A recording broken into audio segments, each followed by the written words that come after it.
Good morning students.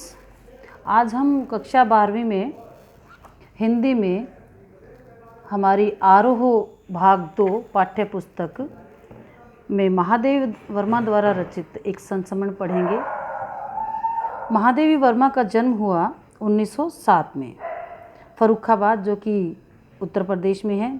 इनकी प्रमुख रचनाएं रही दीपशिखा, यामा, ये काव्य संग्रह है, और इस यामा कृति पर इनको ज्ञानपीठ पुरस्कार भी मिला है। श्रृंखला की कड़ियाँ, आपदा, संकल्पिता, भारतीय संस्कृति के स्वर, ये इनके निबंध संग्रह हैं। अतीत के चलचित्र, समृद्धि की रेखाएं, पथ के साथी, मेरा परिवार, ये इनके रेखा चित्र हैं। इनके प्रमुख पुरस्कार रहे हैं ज्ञानपीठ पुरस्कार, उत्तर प्रदेश में हिंदी संस्थान का भारती पुरस्कार, पद्म भूषण, जो कि 1956 में मिला था इनको।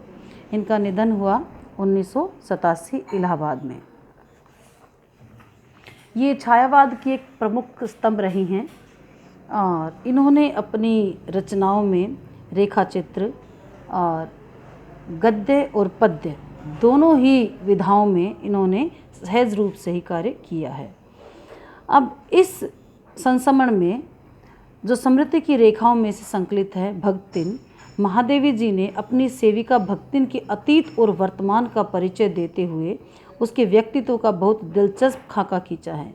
महादेव के घर का काम शुरू करने से पहले उसने कैसे एक संघर्षशील, स्वाभिमानी और कर्मठ जीवन जिया, कैसे अपनी मान्यताओं और छल छद्म से भरे समाज में अपने और अपनी बेटियों के हक की लड़ाई लड़ी और उसमें हार कर कैसे जिंदगी की राह पूरी तरह बदल ली। इसके साथ ही भक्तिन महादेवी जी के जीवन में आकर छा जाने वाली एक ऐसी परिस्थिति के रूप में दिखलाई पड़ती हैं जिनके कारण लेखिका के व्यक्तित्व के कई अनछुए प्रच्छन्न या आयाम उद्घाटित होते हैं। इसी कारण अपने व्यक्तित्व का जरूरी अंश मानकर वे भक्तिन को खोना नहीं चाहती। अतः इस पाठ को प्रस्तुतिवश अक्खड़ बनी, पर महादेवी के प्रति अनमोल आत्मीयता से भरी भक्तिन के बहाने स्त्री अस्मिता की संघर्षपूर्ण आवाज़ के रूप में उनको पढ़ा जाना चाहिए। तो आज हम ये भक्तिन है इसके बारे में पढ़ेंगे। भक्तिन कौन थी, कैसी उसके जीवन में परिस्थितियाँ आई और किस तरह से उसने उन परिस्थितियों से पार पाया या उनसे वो हार गई, इन सब के बारे में। एक छोटे कद वाली और दुबले शरीर वाली भक्तिन अपने पतले ओठों के कोनों में दृढ़ संकल्प और छोटी आंखों में एक विचित्र सी समझदारी लेकर जिस दिन पहल मेरे पास आकर उपस्थित हुई थी, तब से लेकर अब तक एक युग का समय बीत चुका है। पर जब कोई जिज्ञासा उससे इस संबंध में प्रश्न कर बैठता है जिज्ञासावश उससे इस संबंध में प्रश्न कर बैठता है कि वह पलकों को आदि पुतलियों तक गिराकर और चिंतन की मुद्रा में ठुड्डी को कुछ थोड़ा सा ऊपर उठाकर विश्वास भरे कंठ से उत्तर देती है, तुम पचे का बताई। यह 50 बरस से संग्रहित है। अर्थात जब कोई महादेव वर्मा के बारे में जानना चाहता है या भक्तिन के बारे में जानना चाहता है तो भक्तिन महादेवी वर्मा के साथ रहे हुए पलों में से एक पल भी कम नहीं करना चाहती, उल्टा उसको बढ़ा चढ़ा कर बताती हैं और वो कहती हैं तुम पचे का बताइए, यानी कि तुम लोगों को क्या बताएं। यह 50 बरस से संग्रहित है। हम लोग 50 सालों से साथ रहते हैं। इस हिसाब से मैं 75 की ठहरती हूँ और वह 100 वर्ष की आयु भी पार कर जाती है। इसका भक्तिन को पता नहीं, पता भी हो तो भी संभवतः वह भक्तिन जो है वो महादेव वर्मा के साथ बिताए हुए समय में से रत्ती भर भी कम नहीं करना चाहेगी। मुझे तो विश्वास होता जा रहा है कि कुछ वर्ष और बीत जाने पर वह मेरे साथ रहने के समय को खींचकर 100 वर्ष तक पहुंचा देगी, चाहे उसके हिसाब से मुझे 150 वर्ष की असंभव आयु का भार ही क्यों न ढोना पड़े। अब सेवक धर्म में वो हनुमान जी से स्पर्धा करने वाली भक्तिन किसी अंजना की पुत्री न होकर एक अनामधन्या गोपालिका की कन्या है। अब सेवक धर्म में हनुमान जी से स्पर्धा करने वाली किसी अंजना की पुत्री नहीं है, लेकिन फिर भी वो हनुमान जी से किसी तरह स्पर्धा में कम नहीं है। अर्थात वो भक्तिन की जो सेवा करती हैं वो अटूट भाव से करती हैं, मन से करती हैं। नाम है लक्ष्मण अर्थात लक्ष्मी, पर जैसे मेरे नाम की विशालता मेरे लिए दुर्वह है, वैसे ही लक्ष्मी की समृद्धि भक्तिन के कपाल की कुंचित रेखाओं में नहीं बन सकी। अब नाम तो उसका लक्ष्मीन है जो कि धन की देवी होती है, लेकिन वो उसके विपरीत है। वैसे तो जीवन में प्राय सभी को अपने नाम का विरोधाभास लेकर जीना पड़ता है, पर भक्तिन बहुत समझदार है, क्योंकि वह अपना समृद्धि सूचक नाम किसी को बताती नहीं है। अब भक्तिन बहुत ही समझदार है, वो अपना समृद्धि सूचक जो नाम है यानी कि लक्ष्मी, वो किसी को बताती नहीं है। अपने नाम की दुर्व्यता लिए हुए वो उसको छुपा लेती है।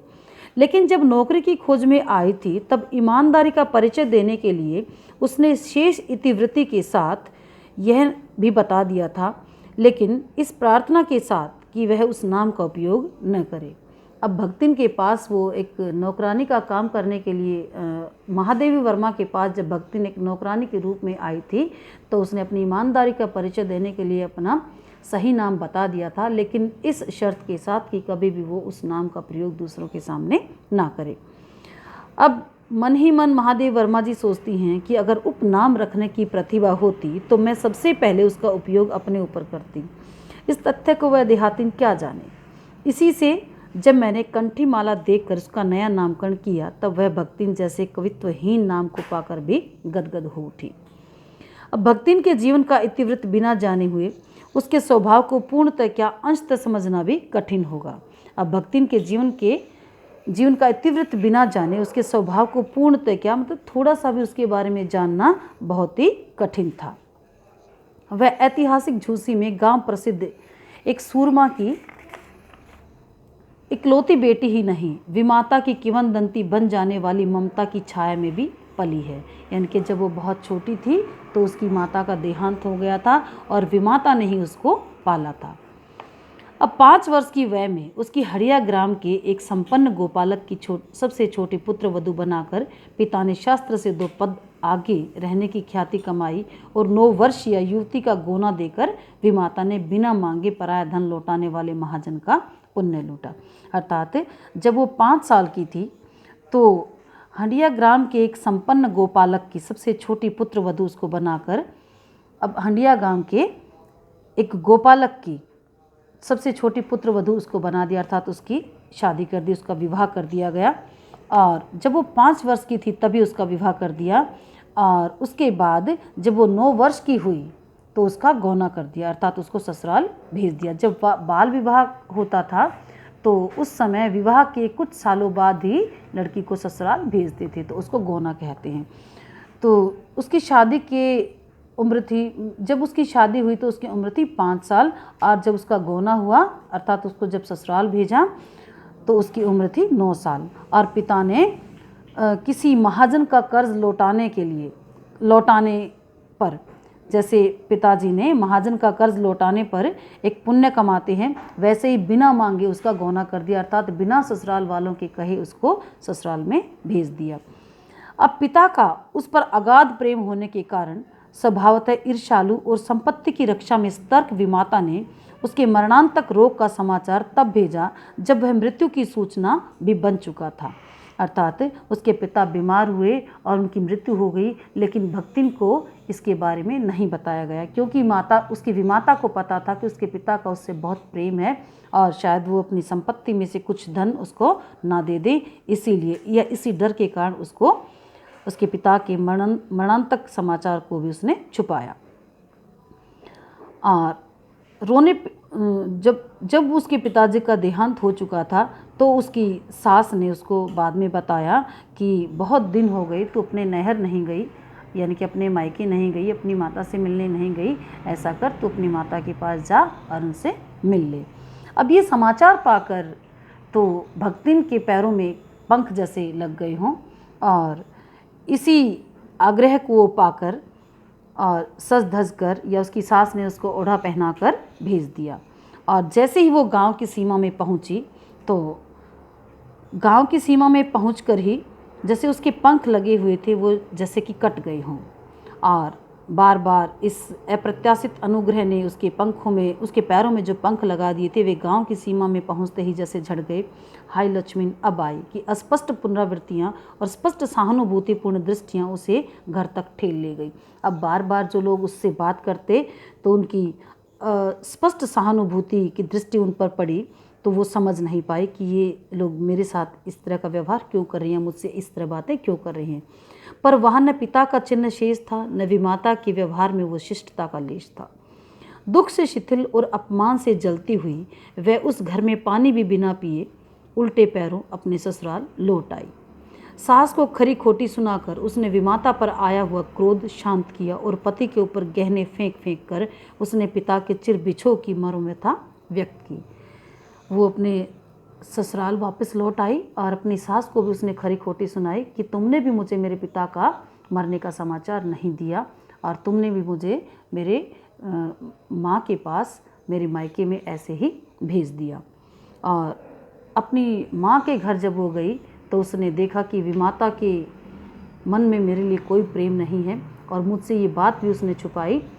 तो वो क्रोधित होकर और वहाँ से बिना पानी पिए तुरंत उल्टे पैरों लौट आई और अपनी सासू माँ पर उसने बहुत ज़्यादा क्रोध किया और अपने पति पर भी गहने फेंक फेंक कर अपना मर्म या अपना दुख व्यक्त किया।